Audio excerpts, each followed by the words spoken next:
People are looking for that pause from their daily rush of life to absorb and soak in the beauty of the destination that they're in.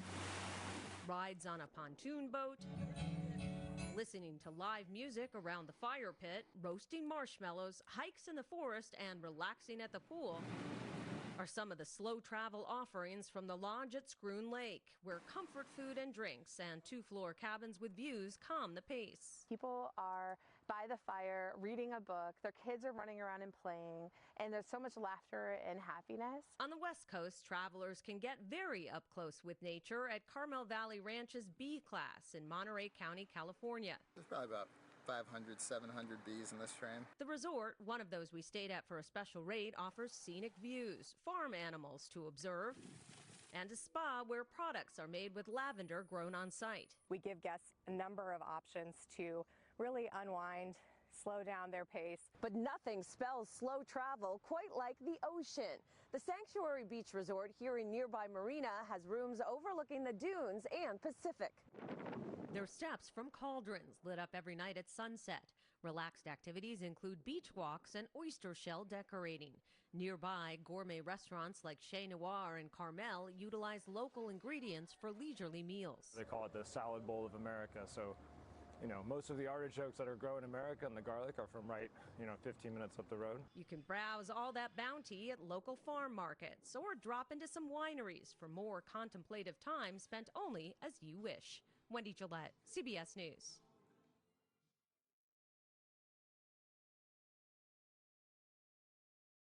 This is CBS LA at 9. Bullets and smoke. New pictures tonight from a controversial immigration raid in South LA. 2 people shot. What we're learning about the confrontation. Danny.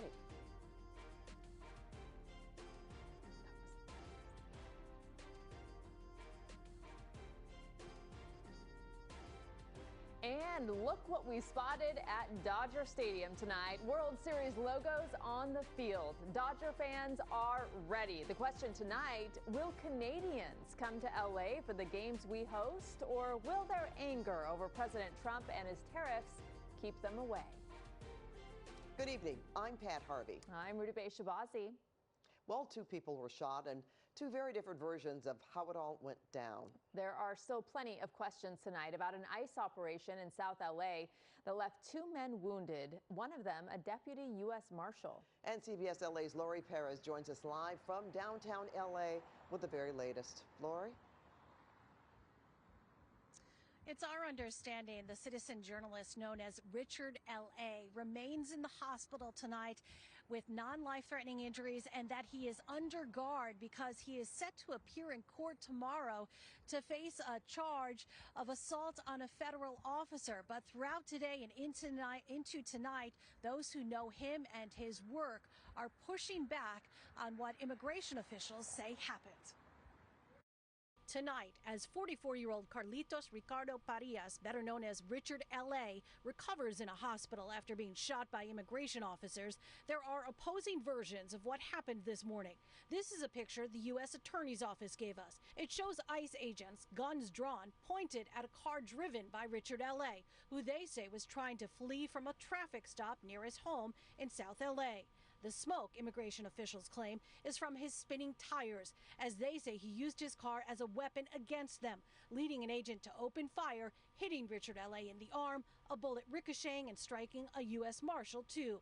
Pierre Rojas is a TikTok journalist who says he saw it go down and got this video of the chaos in the moments afterwards. Richard no open the door, and the federal agents, hey, open the door, no open the door, and we take the shots. Immigration says they were there to arrest Parias, that he's undocumented and had avoided capture before, so it was a targeted enforcement. But his friends say his work as a citizen journalist tracking ICE activity on TikTok and videos like this one made him a target, period. Carlos Jurado is Parias' attorney. There are people who have been taken off the streets by people en masse, where if it wasn't for his reporting and the reporting of other members of the community, we wouldn't even know that they were taken. It would be weeks for us to figure out. In the hours after the shooting, a growing crowd of protesters gathered outside Dignity Health California Hospital in downtown Los Angeles, where Parias is being treated. That our government assaulted him. The protest drew a major LAPD response as the crowd pushed for updates. Are they going to release Richard? That's what we're waiting for, right? Councilman Curran Price's deputy chief of staff honored Richard L.A. just a few months ago for his work keeping South L.A. informed. He was also at the hospital to meet with Parias' son. But this community is scared. They don't know what happened. They want answers, and they're not getting them. Activists fear they know enough. At a protest this afternoon near the shooting on 20th and Maple, they vowed to fight back. This type of violence is the type of violence that we denounce, and it's the type of violence that will only create more violence. Now, immigration officials say the bullet that ricocheted hit that U.S. Marshal in the hand. A statement from the U.S. Marshal's office says the Marshal is in stable condition. The charge against Richard L.A. of assault on a federal officer carries a possible sentence of up to 8 years in prison. We are live outside Dignity Hospital, California. I'm Lori Perez, CBS LA. Thanks, Lori. And developing news now, part of the 10 freeway in Ontario is still closed tonight, hours after a deadly crash this afternoon. It happened shortly after 1 p.m. on the westbound lanes of the 10 freeway near the 15. 3 big rigs and 2 other cars were involved. CHP says 3 people were killed and 4 others were hospitalized. Tonight, traffic is still backed up as only the 2 fast-track lanes are open while the rest are closed during the investigation. A tragedy in Fullerton. 4 people were found dead inside an apartment building today after someone called police saying he believed his friends had overdosed. Well, tonight, detectives are still trying to figure out what happened. And CBS LA's Gio Insignares is in Fullerton tonight with what we know so far. Gio? Pat, good evening to you. Well, the scene out here right now, a lot quieter than what it was just a few hours ago and certainly earlier in the day when this first all started. But tonight, in talking with people who live here, who work here, or really just visit, all of them unanimously said that something like this was a shock to them. Many questions still unanswered tonight as Fullerton police continue to look into a gruesome discovery.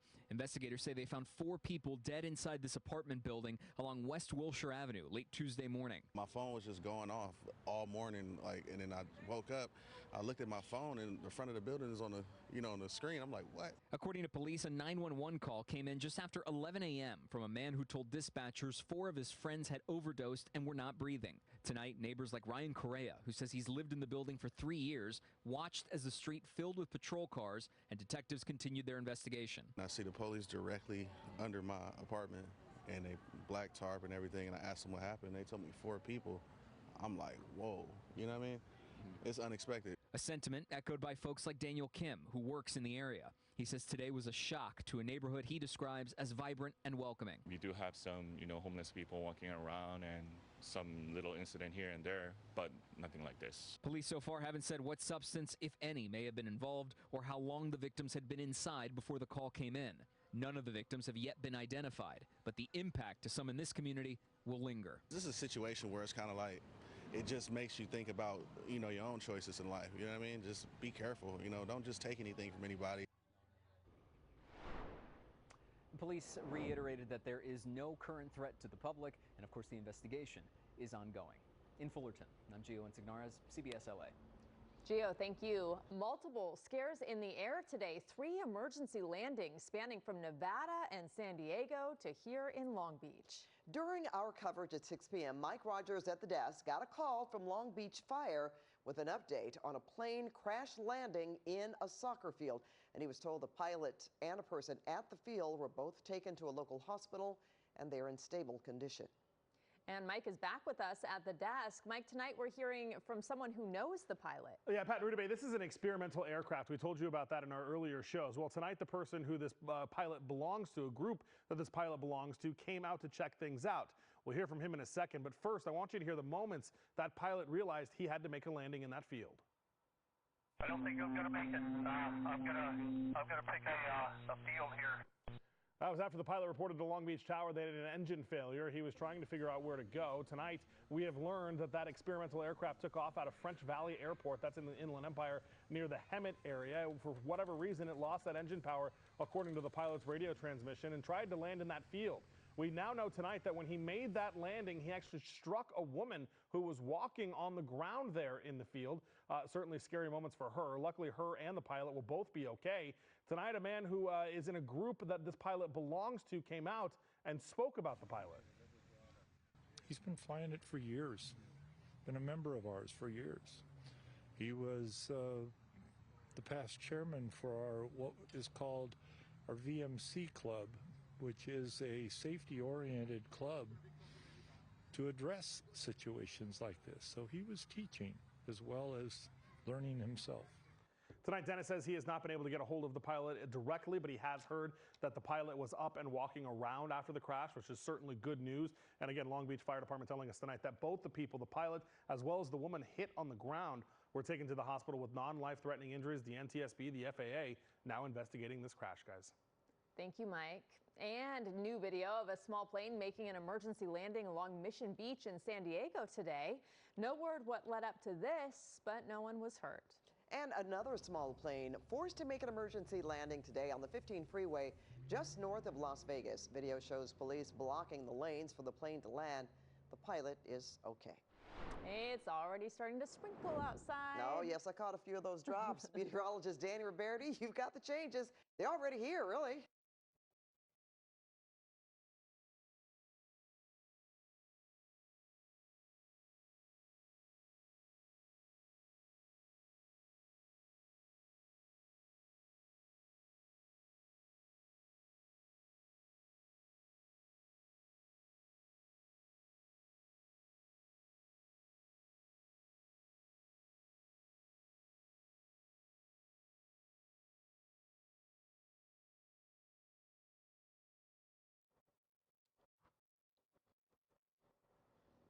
Thank you, Danny. Kcal over Dodger Stadium tonight, looking World Series ready as the team practiced for Game 1 on Friday.